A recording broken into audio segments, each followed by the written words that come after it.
Mitmesugustest fotomessidest võib jääda mulje, et tegemist on selliste kohtade, kus letide ääres on kaup väljas ja inimesed käivad ja vaatavad ja näpivad neid, vaatavad oma kaamerad üle, vaatavad objektiivid üle ja lähevad minema. Siis tegelikult esiteks on messid alati jaotatud sellistes segmentideks, kus erinevad tootjad on täiesti oma boksid välja pannud, oma väljapanekud ja ka need väljapanekud, seal on mitmeti huvitavaid asju, mitte ainult see, et ma vaatan seda kaamerat käes või objektiivi käes, vaid seal on ka tegevust ja muud põnevat.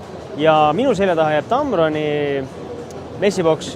Boksiks on seda võib-olla isegi piinlik nimetada, see on tegelikult päris suur ala. Ja me näeme kohe vaatame, mida Tamron näitab tavakülastajatele.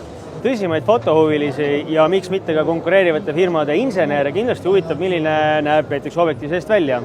Ja siingi on Tamron oma uusimate objektiivide läbilõiked pannud. See tähendab seda, et objektiiv lõigatakse pikkupidi pooleks ja me näeme täpselt, mis kujuga läätsed, mismoodi nad asetsevad, kus asub diafragma ja näeme seda objektiivi nii-öelda läbilõiget, ehk siis mismoodi see objektiiv ehitatud on.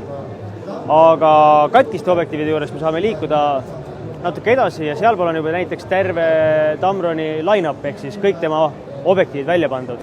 Näiteks siin on Tamron välja pannud kogu oma objektiivide line-upi, ehk siis kõik objektiivid, mis tal hetkel tootmises on, kõik on siin välja rivistatud, alates siis ütleme DI3 ehk siis hübriidkaameratele mõeldud, DI2 objektiivid, mis on mõeldud APS-C sensorile ja ka DI objektiivid, mis on siis mõeldud täiskaadersensorile, ehk siis kõige väiksematest, kõige suuremateni on kõik välja pandud. Hea ülevaade objektiivide suurusest ja üldse, mis olemas on.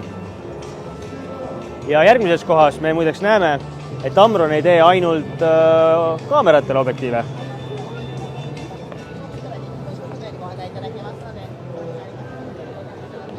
Ehk siis siin on näide sellest, et Tamron teeb küll kaameratele, aga teeb näiteks turvakaameratele objektiive, ta teeb infrapunakaameratele objektiive, infrapunakaameraid, teeb 360 kraadi turvakaameraid ja siin on ka välja pandud erinevad läätsed näiteks toormaterjalina, et milliseid läätsesid optikates kasutatakse erinevate optikate sees.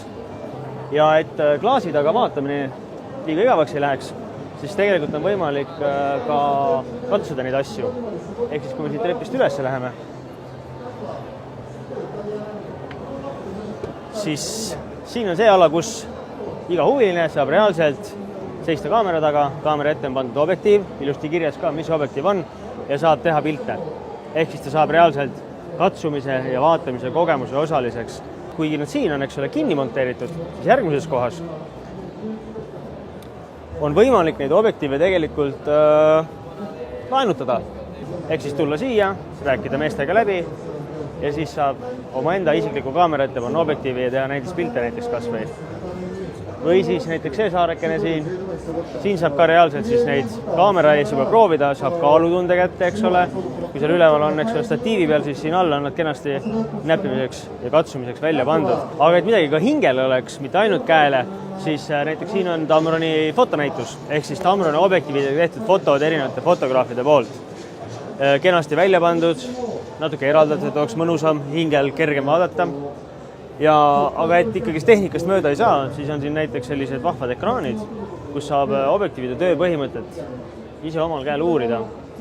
Puutud muidugi ekraanidega näete ja siin seletab täpselt lahti, mismoodi mingi asi toimib, kuidas toimib stabilisaator, kuidas toimib autofookus ja kuidas see valguskiirte murdumine ja kõik selline toimub, ehk siis selline peaaegu nagu fotokool.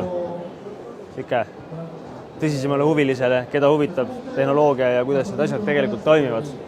で、これもそうなんですけど、ja siin on lava ja lava peal toimub üsna mitmeti mõned põnevaid asju. Esiteks fotograafid räägivad oma enda kogemustest, oma isiklikest tutvustama pilte, räägivad, kuidas neile Tamroni objektiivid meeldivad ja vahepeal tulevad ka kenad Jaapani tüdrukud siia ja näitavad enda käes ilusaid objektiive, mida siis huvilised saavad pildistada. 被写体だけじゃなくて全体をこう見回すことが大事かな。